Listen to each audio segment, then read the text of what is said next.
My name is Marr Nyang, and I am the founder and executive director of Gambia Participates. I am an advocate, and my advocacy is centered on, improvement in governance, fiscal transparency, participatory democracy, and budgeting, and most importantly as well, policy advocacy. Supporting government, also collaborating with government to improve governance. And I'm also a researcher, a government and a budget researcher. I was born in Burfoot, and then I did my school in there, then moved to Kanifing, and did my high school at Gambia High School.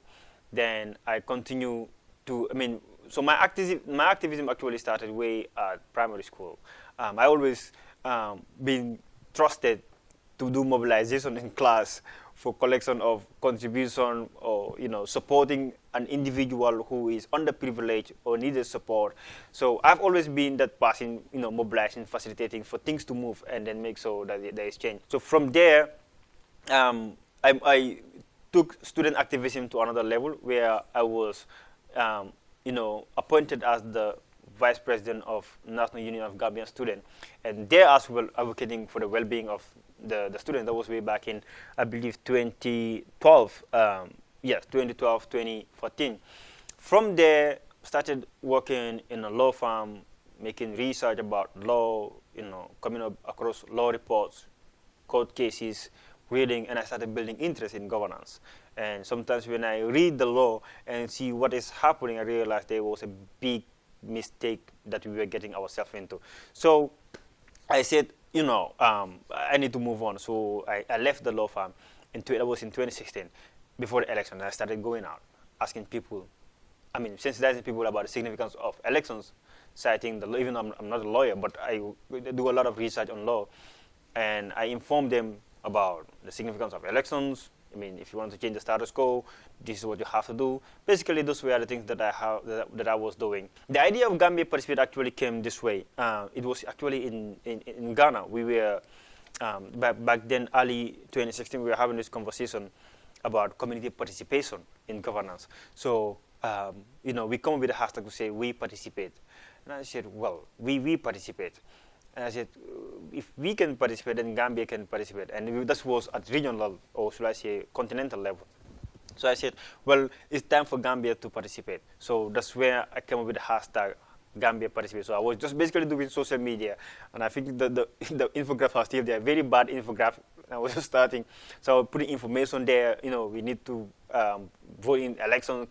Not voting election meaning you're wasting money of the state for pumping a lot of money in election. So these were the things that I've been doing until date. It become what it has been today. Well, I think evident to that will be the 2 decades of Jammeh's administration, because we have a shrinking civic space, inactive civic space, and because of that, the government of the Jammeh become unchecked as to their powers, and because of that, we had a captured state where the judiciary, the executive, and the National Assembly all dance to the tune of the president. And at the end of the day, we the citizens were in a desperate situation because of that. To an extent that some of our brothers went to exile, some killed, because it was already late to check the government.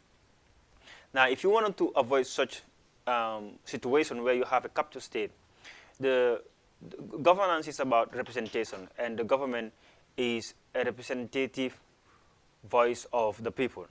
So if government is doing things that is not aligned with our constitution, and they are doing things that are not at the best interest of the citizens, then the citizens need to put them back to track, because the citizens elect them to be in there. So the government is also not perfect. They can, while they're working on the right path, they can, fall to the next route, which might not be the path that they should be taking. So we should be there to guide them, to make sure that they're working towards the right path. So yes, in order for us to make sure the economy works the way it's supposed to be done, development comes to the people the way the citizens want it, and effective development, and also to have an economy that will be decentralized, opportunity for young people and the like, we have to be participating in this process. So for me, my definition to marginalized settlements are communities that are deprived from basic services like health, education, access to potable drinking water, and access to road facility, and then also most importantly, communities that are not engaged in the national decision-making process. Be it consulting those communities as to the development that they wanted to see in their communities, and most importantly on the budget as well.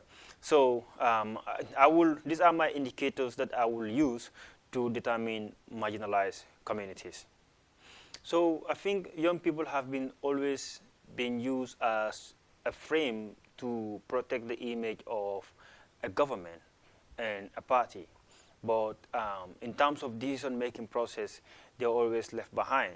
They end up being the product of the decision that has been made by institutions that they have built. So, there's this saying goes that every developed country is not developed in the absence of women and youth, because they have the power and energy to help expedite the developmental projects in a particular country, and they come with innovations. First, it is the politicians that fuel these conversations, picked up by their young supporters. And that goes trending, and everyone sees themselves in it, and then start taking up that responsibility to attack where it is coming from. But I think social media is there, and I keep telling people there's a lot that you can learn from social media.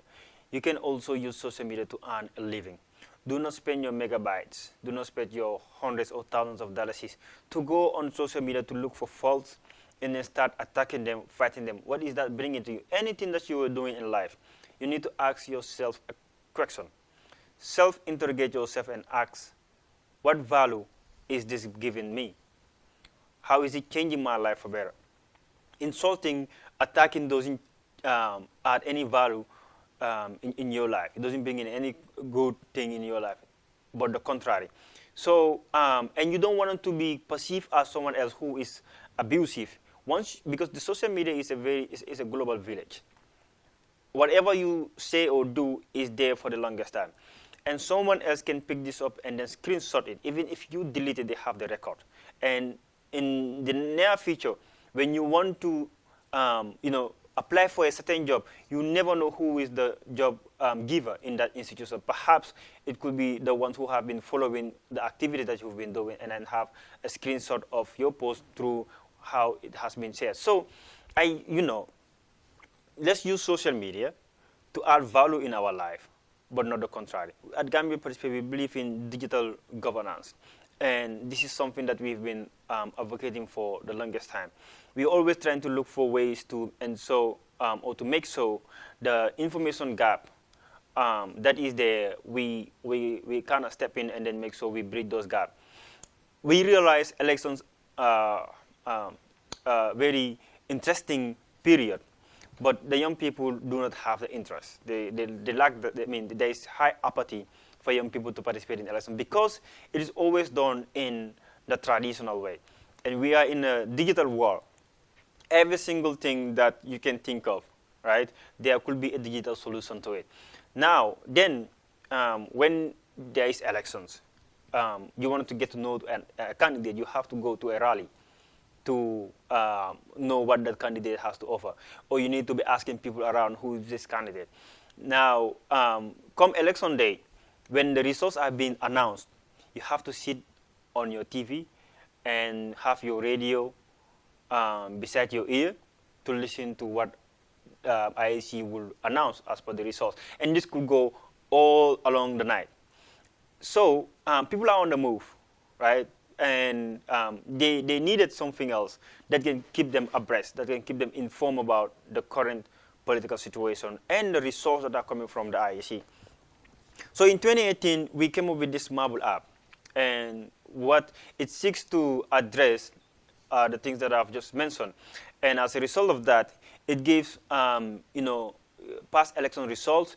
So if you wanted to make a comparative analysis regarding or to have a historical election record or past elections, the app can give you that at your convenience.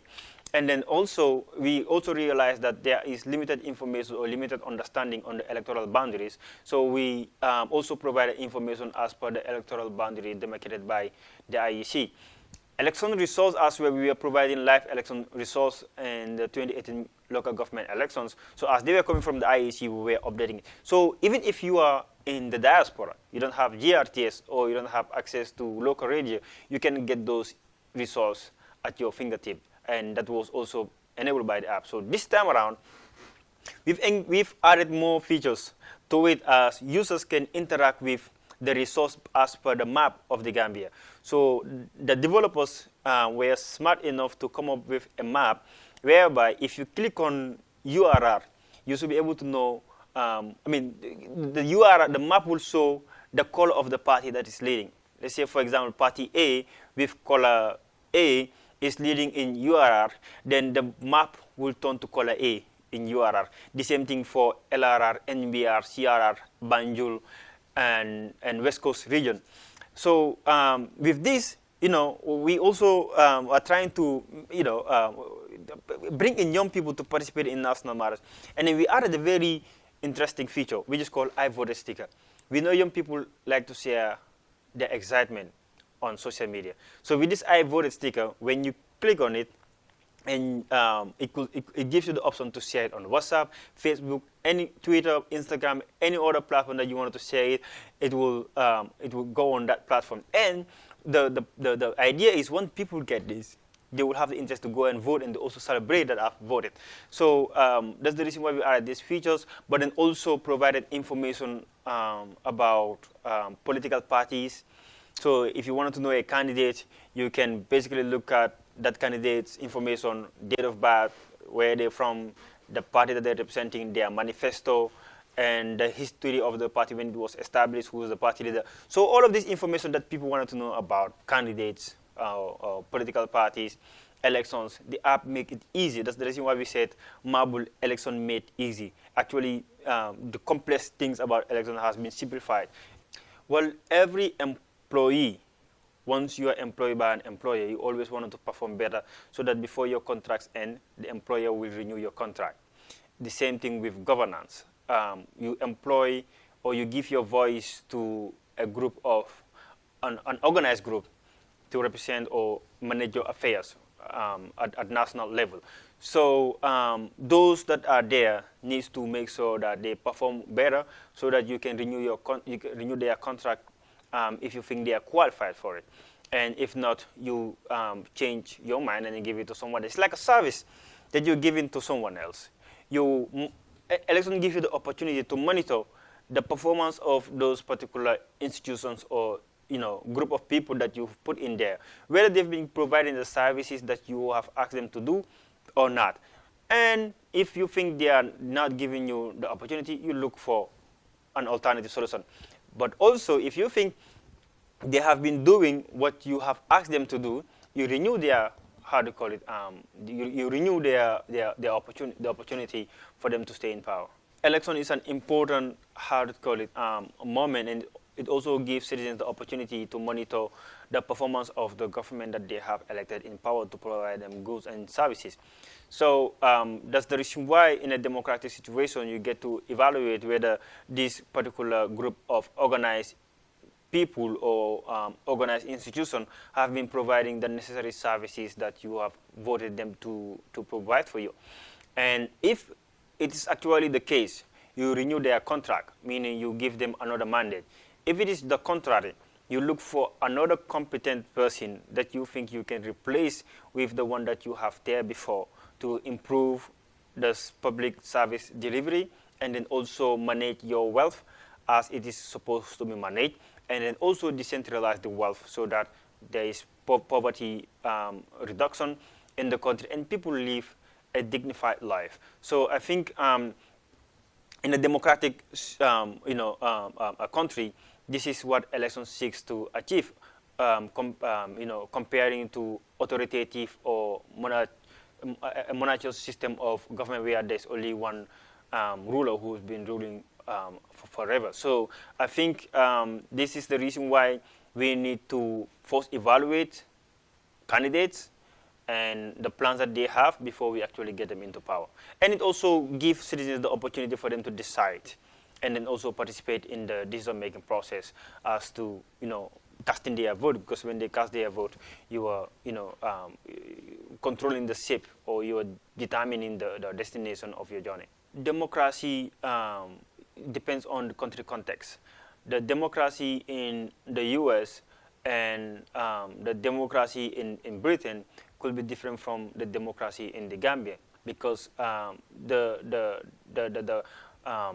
culture, the tradition, and the belief of people in these different states are actually not the same. So for me, a democratic government has to respect the tradition and religion, and then also the culture of its people, and then give them the opportunity for them to associate freely. But also, in terms of association, it also has to, like I said, respect the culture of that particular and religion of that particular country. And also, for me, democracy also means that one's rights have to be respected, and one also should be given the opportunity to develop himself or herself in that country meaningfully and economically, meaning the wealth should be decentralized, development should not be centralized, and the support that is needed for all the sectors of the social services should be well strengthened. So for me, that's how I would see democracy, and I would define democracy based on the country context, and not to give a general term for definition. And then also, it's about representation. You choose who to represent you based on their qualification and then that of competence, and then also choose whether or not to renew their mandate. But also, most importantly, to also check in their powers whenever they want to overpower themselves and rule with authoritarian system of governance. So I think democracy also gives the opportunity for rule of law to prevail, meaning you're going to have strong democratic institutions like that of the parliament and then that of the judiciary, whereby they will be able to check each other's powers, and you will see the separation of powers as well. So I think that is the opportunity that democracy gives. It also prevents the occurrence of mass human rights violations, because in a democratic state, if you do something otherwise, there is a law to hold you accountable. And as I believe, yes, we should support democracy, and it is something that has been in our religion, although it has been modernized. But the core, foundation, or the core, principle of democracy, once we follow them, I think the country will be progressive. Well, if the majority of citizens do not vote, you're leaving the decision to a limited number of people to determine how the country is going to be governed. And those limited number of people, if they are voting for a particular individual or party who are anti-democracy, then due to the lack of participation of citizens, then you will have a country that will move towards a direction that is non-democratic. So that's the reason why I would like to re-echo the significance of elections, because you decide the future of your country in the short term, which you will continue to review every 5 years or based on the constitution of that particular country. Lack of understanding on the significance of voting, lack of confidence that their votes wouldn't count, because I am one out of million. So whether I vote or not, I wouldn't vote. But if all the million people behave and think that way, then you will not have any vote. And then also lack of confidence in the government that we have been voting, but no progressive or no development or changes have been established. So also the lack of limited information when the sensitization is not done the way it is supposed to be done. Just like that of our parliamentary election, local government elections, you tend to see more turnout in presidential than parliamentary because they believe presidential election is more significant than that of parliamentary elections, which I believe are all significant because the parliamentarian that you're electing actually are from your own constituency, and they are the one that you can have the opportunity to directly engage with them than that of the office of the president or the president himself. I think we do learn about government mostly at junior school, but at an advanced level at senior school, and I think this has to start early at grade in our SES curriculum. There are some information. Yeah, we get to learn government at a basic level at secondary school, but I think we should increase or come up with shall I say a revised curriculum whereby we are not only going to talk about the basic information or basic knowledge about government, but what also constitutes a government, roles and their responsibilities, the different arms of government and their responsibilities, separation of powers, though these things are there, but also accountability. We do learn at high school or peer group. These are the groups that we do, or pressure group, right? But then also it could be civil society at some point when you say pressure group, but we also need to, cultivate the interest of volunteering as a citizen in national building matters, because in every democratic country, the democracy has been upheld by the civil society that always ensure the government does not go left way. Well, it is simple as this. You have the judiciary that is I will start with executive. You have the executive that come up with government policies and then also propose legislation. But this legislation goes to the National Assembly, that is the parliamentary arm of government, that's supposed to make these laws. In our case, the executive prepare a bill and take it to parliament, and then parliament make that bill to become, they pass that bill, and it goes to the executive for the executive to assent to it, and it automatically becomes a law. So, and then the executive also is responsible for the implementation of government programs. Like developmental programs are supposed to be executed by by the executive. The executive also is responsible for also coming up with a plan, either a short-term or a medium plan or a long-term plan, whereby the executive will talk about where they wanted to see the country in a certain period of time.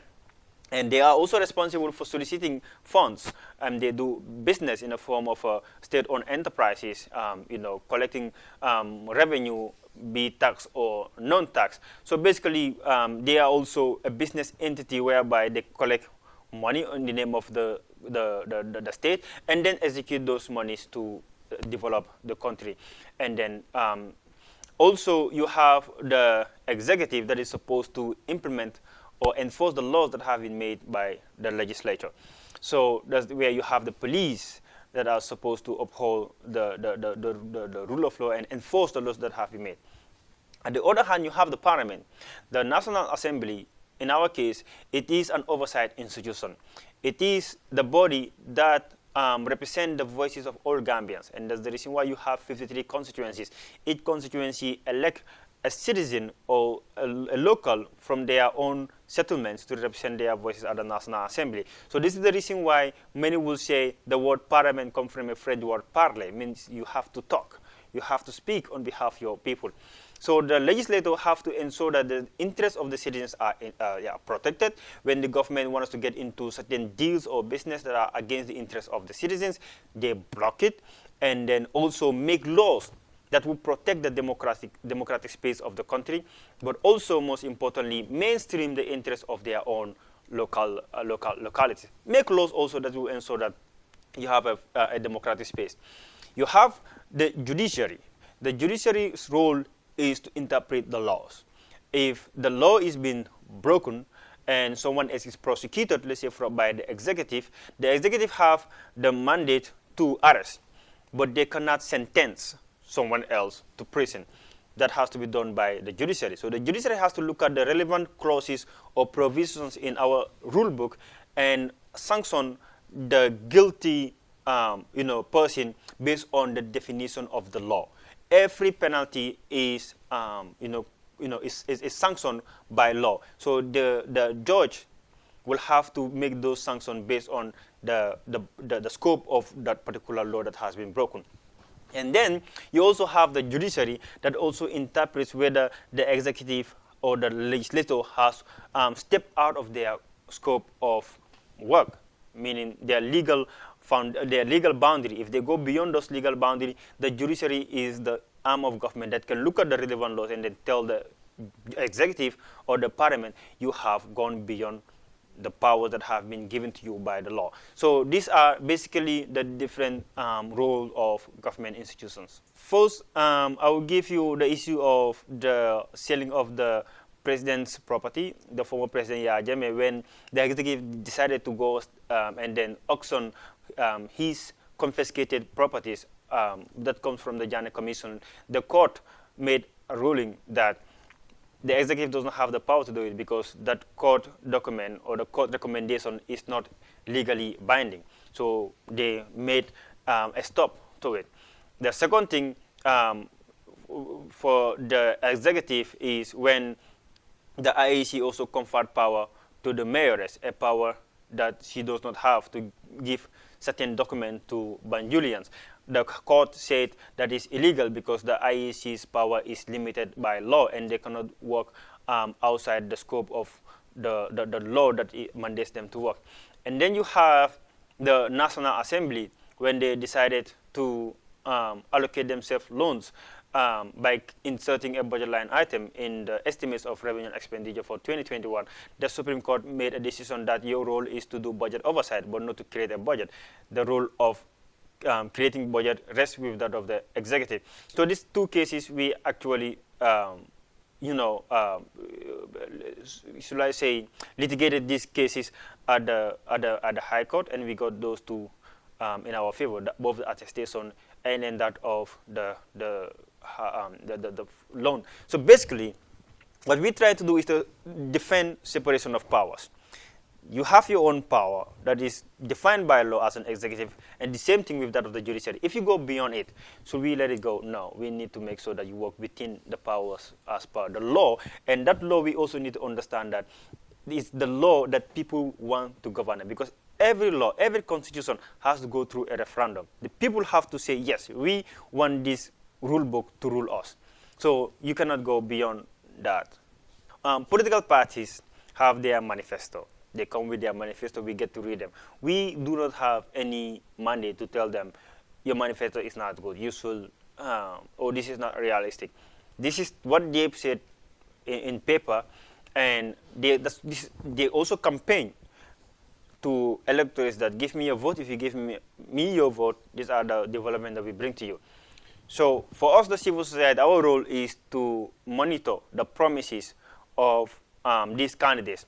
Once they come into power, then we can hold them accountable to those promises. You said during your campaign period you're going to do A, B, C, D, and E, but you actually did not do A, neither B, C, D, or E.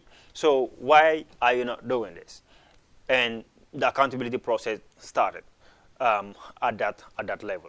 People prioritize, or they think the presidential election is more significant than that of parliamentary election. They are both significant. And if you understand governance, there are channels to citizens mainstreaming their priorities. You cannot call the president and then sit with the president and tell them, these are my plan. The president is not a technocrat. The president is a leader of an organized government institution. And you have his technocrats, the ministers, and then that of the parliament that approve budget. So if you understand the way governance works, you will also prioritize the parliamentary elections as well and make sure that you elect someone competent within your own settlements to represent the needs of your people. If you give up on democracy, you're going to be locked in a cage, just like how Jammeh has done to us. And you will be crying to leave that cage, and the key is not with you. The key is thrown inside the sea. So someone else have to swim deeper and look for a key that might be very difficult to get, and it might take very long time. So in order for you to be in a free space, you need to make sure you defend that space. So you should not give up on democracy. Giving up on democracy means you're giving up everything. The Gambian dream is to have a Gambia whereby the youth believe that all the opportunities are here, and a Gambia whereby you don't have to think of making it out there or sacrificing in the Mediterranean Sea to make it in other parts of the world.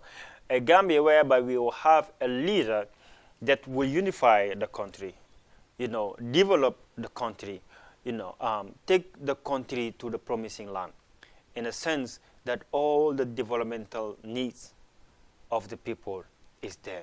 I'm not going to cite the examples of other countries. We have our own dream that is perhaps different from other countries, and we need to, we need to look at that dream and fight for that dream.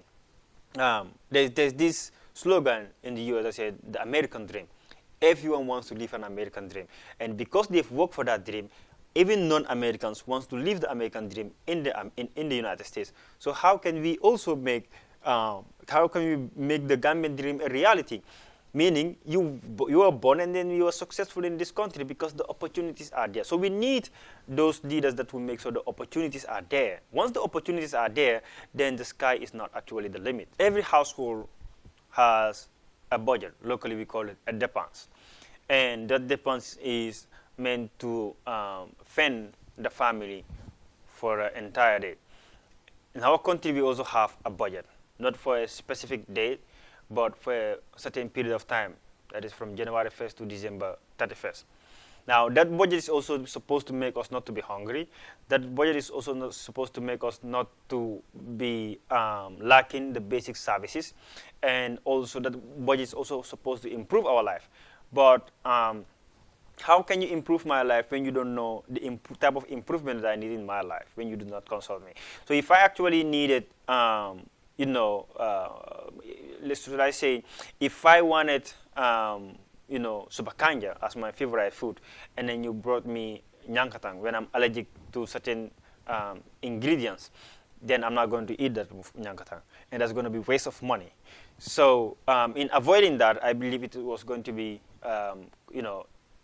prudent if you approach me and ask me, what is it that you need? What are your priorities? Then out of your priorities, I will reprioritize the ones that are on top of the list, and then come up with a budget that is realistic that could address those needs. It might not be all, but at a certain period of time that will be the case. So that's the reason why we had this conversation today.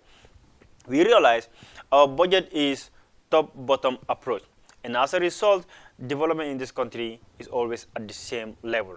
And because of that type of systematic, or that system of budgeting, the country is not moving forward development-wise, and the people continue to live in poverty. The projects that are coming to communities are projects that they do not prioritize. So we say, before you give us food that we do not want, before you give us development that is not our priority, we are trying to help you spend wisely by giving you our priorities, and you have the resource envelope. So that resource envelope, we are telling you this is what the citizens, this is what the communities prioritize. So once you do that, the development that you will be bringing to the community will not be a waste. We've seen instances, especially in the former region, whereby there are certain community projects that they have implemented in the communities without consulting the community, or without knowing whether it is a priority in the community, and those projects fail. And these projects are worth millions of dollars. So we're trying to save them a lot of millions and then tell them to spend wisely. So this is what the activity seeks to achieve. Come up with a citizen priority, and then present it to the government so that the government can prepare a budget that will be citizen-centric. Bu leen tay si démocratie, boo taayee si démocratie, yaa ngi tëj sa bopp si kaso bi nga xamante ne caabi bi xamoo fu mu nekk.